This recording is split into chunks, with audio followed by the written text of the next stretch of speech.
بھی آپ جب پڑھتے تھے تو غزل کے بارے میں بہت سی باتیں ہوئی ہیں، لیکن میں اسے ذرا دہرانا چاہتا ہوں ذرا سا ہلکا پھلکا سا کہ غزل ہے کیا۔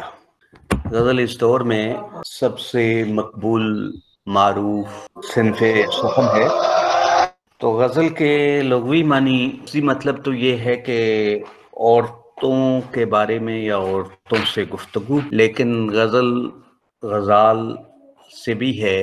غزال ہرن کو کہتے ہیں اور ہرن کی آواز کو غزل کہا جاتا ہے، اور خاص طور پر اس آواز کو جب اس کے پیچھے شکاری کتے لگے ہوں اور وہ بچتا بچاتا جب کہیں اچانک جھاڑیوں میں پھنس جاتا ہے، اب اس کا بچنے کی کہیں کوئی چانس نہیں رہتا، تو اس کے منہ سے جو آخری چیخ نکلتی ہے اسے غزل کہا جاتا ہے۔ اس نسبت سے غزل وہ صنف شعر ہے جس کا تعلق حسن عشق کی مختلف کیفیات بیان کرنے سے ہو۔ اس غزل میں عام طور پر درد و سوز کی کیفیت موجود ہوتی ہے، لیکن جدید غزل میں بہت کچھ تبدیلیاں آ چکی ہیں۔ اب مزاحیہ غزل بھی کہی جانے لگی، اب تو وہ صرف ایک طریقہ، ایک ٹیکنیک غزل کی جو ہے وہ باقی رہ گئی ہے۔ باقی دنیا کے تمام موضوعات جدید وقت کے ساتھ ساتھ بہت سی چیزیں نئی، انسان اس سے روشناس ہوا ہے تو بہت سی چیزیں نئی آئی ہیں اس کے سامنے۔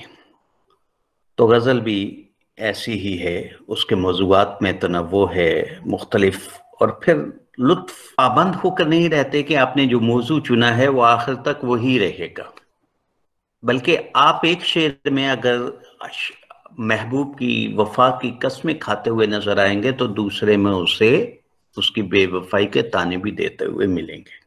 اس لیے کہا جاتا ہے کہ غزل کا کوئی موضوع نہیں ہوتا، غزل کا ہر شعر اکائی کی حیثیت رکھتا ہے اور اپنے الگ معنی دیتا ہے۔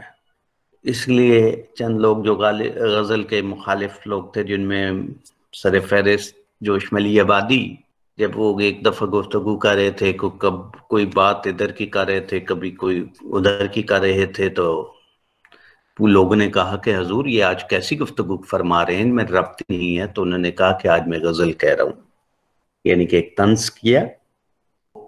غزل کے جو پہلا شعر ہوتا ہے اسے مطلع کہا جاتا ہے۔ مطلع جو ہوتا ہے اس کے دونوں مصرے ہم قافیہ اور ہم ردیف ہوتے ہیں۔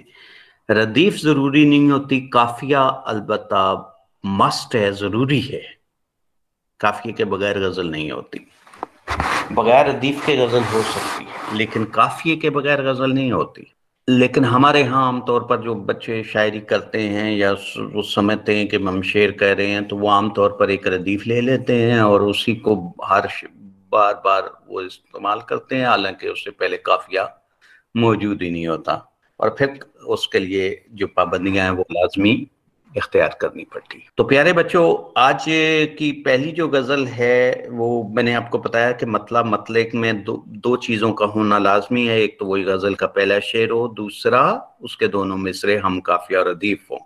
اگر وہ غزل کا پہلا شعر نہیں ہے اور آگے مزید، تو وہ شروع ہی میں آئے گا دونوں ہم قافیہ اور ہم ردیف، وہ کئی مطلع ایک غزل میں ہو سکتے ہیں۔ پرانے شاعر، بلکہ میں نے ایسی غزلیں بھی پڑھی ہیں کہ 40 50 اشعار صرف مطلع کے ہی آ رہے ہیں۔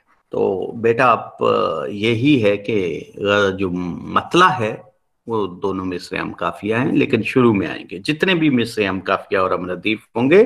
قافیہ ہم آواز الفاظ کو کہتے ہیں اور ردیف ہو بہو وہی الفاظ ہوتے ہیں جو دہرائے جاتے ہیں۔ آسان ترین آپ کو فی الحال یہ بتانا ہے۔ پھر مقطع ہوتا ہے اس کا غزل کا آخری شعر، جس میں شاعر اپنا تخلص استعمال کرتا ہے۔ اس کے لیے بھی دو ہی شرائط ضروری ہیں، ایک تو وہ غزل کا آخری شعر ہو، اور دوسری شرط یہ ہے اس شعر میں جو ہے وہ شاعر کا تخلص استعمال ہوا ہو۔ اگر وہ غزل کا آخری شعر ہے اور تخلص استعمال نہیں ہوا، وہ آخری شعر تو ہے لیکن وہ مقطع نہیں۔ اسی طرح اگر وہ شاعر اپنا تخلص استعمال کرتا ہے کسی اور جگہ تو وہ مقطع نہیں کہلائے گا۔ جیسے انشاء کا ابن انشاء جی اٹھو اب کوچ کرو، ابھی اس نے مطلع میں استعمال کیا ہے۔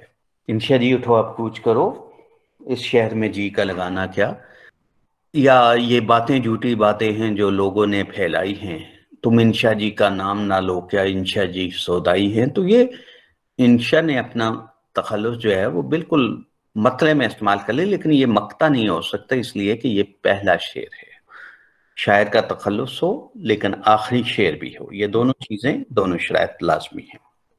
اچھا، ضروری نہیں کہ مقطع ہو یا مطلع ہو، پہلا شعر اور آخری شعر بھی ہو سکتا ہے، اور اس سے پہلے والا شعر آخری شعر کہلاتا ہے۔